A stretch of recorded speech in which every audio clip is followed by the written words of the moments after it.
Gabby Garcia. Count even again at 2-2. As Bridget Namath looks to send this one to the bottom of the 11th unscathed. As the payoff pitch home is swung on and missed. Another strikeout for Namath on Runyon.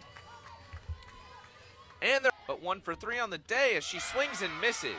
Another strikeout with 110 plus pitches being thrown here.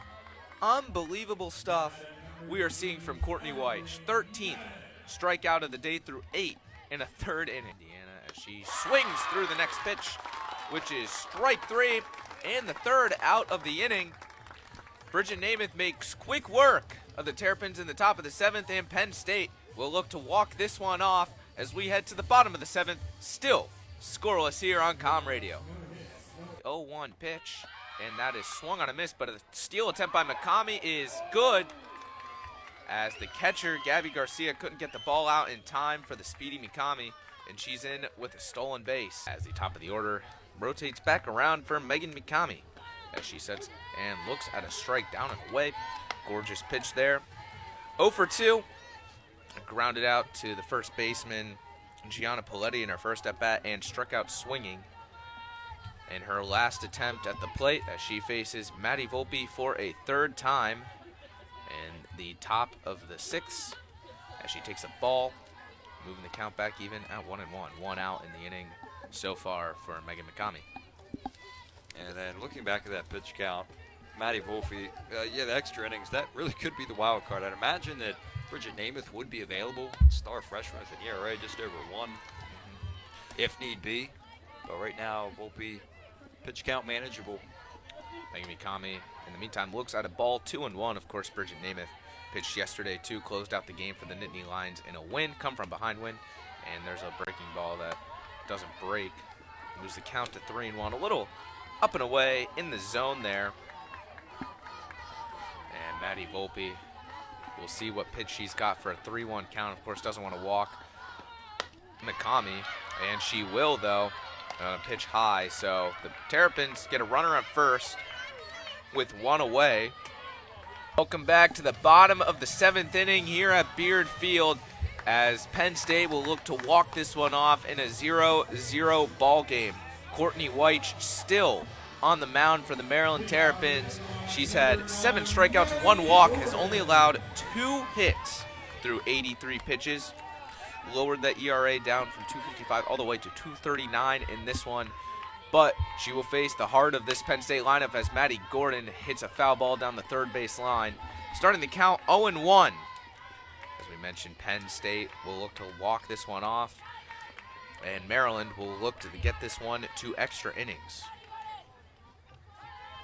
She mentioned it a few times during this broadcast. 2 days ago, the first game of the series, Maryland winning.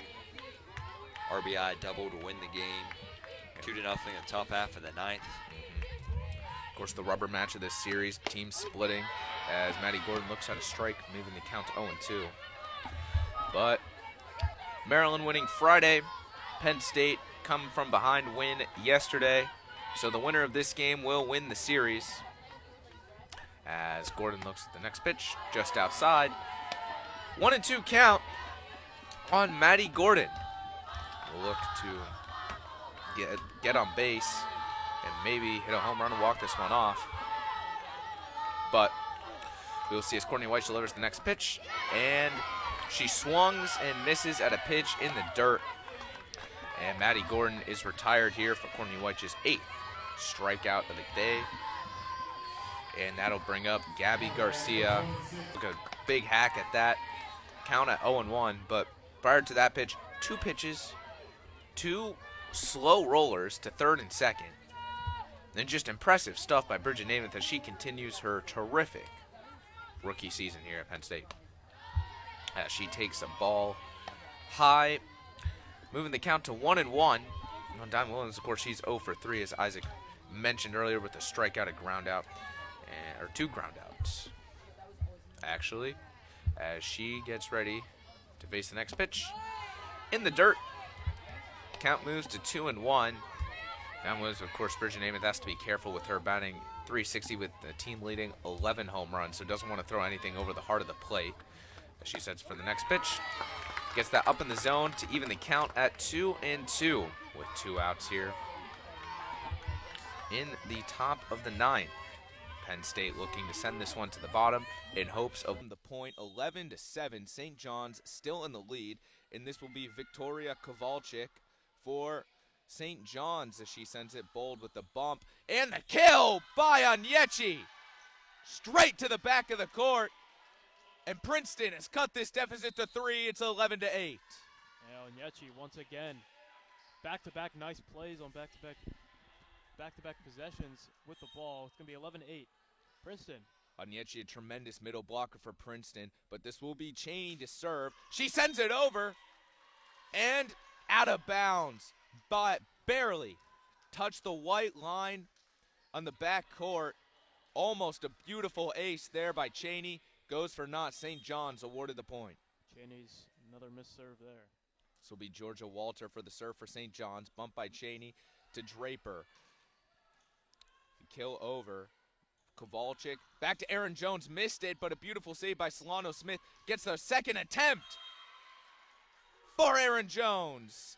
Nittany Lions, the #1 prospect in women's volleyball of the class of 2024, to serve for the Nittany Lions on the near side.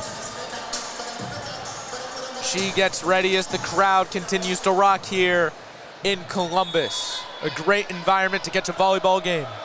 Yeah, Columbus is rocking tonight. Large fan base here for Ohio State in attendance. As Tooman puts it up, that's London, a beautiful play by Grimes.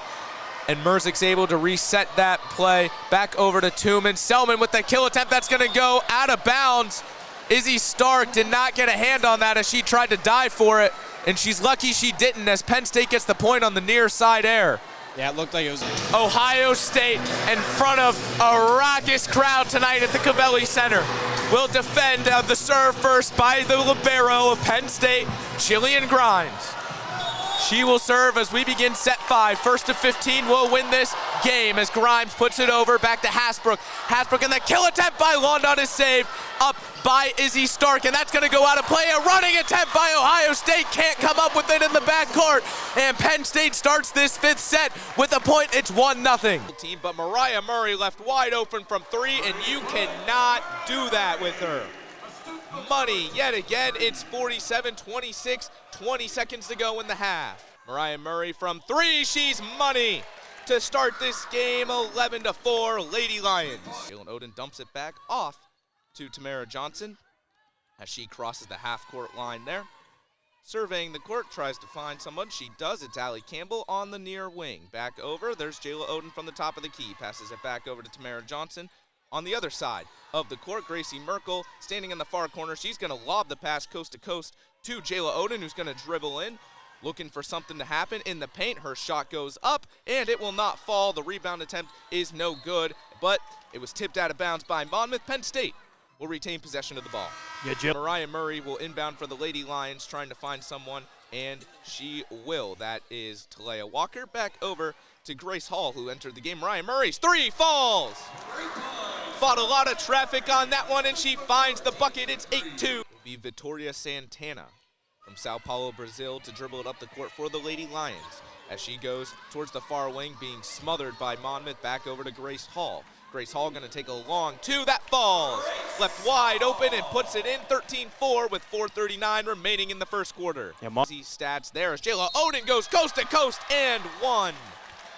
Jayla Oden on the other end for the Lady Lions gets the point and will go to the free throw line to shoot the extra shot. To get open, finds Allie Campbell. A beautiful reverse lay goes. Allie Campbell and Grace Hall. The connection there is unmatched, and it's 26-11. Back open to a wide open Jay Haynes at the top of the key, who puts it in. Jay Haynes from 3, and it falls for Monmouth. Finds a wide open Talia Walker from 3, skadoosh. Talia Walker from 3, and it's 35-22. Merkel's gonna find Merkel. The little pick and roll will work. Gracie Merkel, 41-22, a minute 45 left to go in the half. Strombrowska cleared to serve as she gets ready to. Sends the ball over the net. That's a little bump there by Bundy. Set by Fulton. The spike by Cheney. finds the middle of the court, and Princeton, after the timeout, gets the first points. Double touch by Princeton cost them the point, 11-7. St. John's still in the lead, and this will be Victoria Kowalczyk for St. John's as she sends it bold with the bump. And the kill by Onyechi. Straight to the back of the court. And Princeton has cut this deficit to 3. It's 11-8. Solano Smith, the libero for St. John's. Back to serve. She delivers. Hits the net. A beautiful diving stop by Cheney. Keeps it alive. Bold. Sends it back over the net to Solano Smith. Kowalczyk. And the block by Shrimbrowska. Sends it back. Another point for St. John's. It's 22-18. Score in the first set here as Gunter serves from the far side of the court. Barely gets it over, but she does to Stark. Stark back over to Mendelson, and Mendelson just a light tap over, and Penn State leads 3-2. As she serves from the far side, ball up in the air, puts it over towards the middle of the court, back towards the Penn State logo. The kill attempt by Trammell goes up for naught. Set back up by Grimes. The kill attempt by Juravicius stays in bounds. A beautiful play there by Juravicius, and it's 6-4.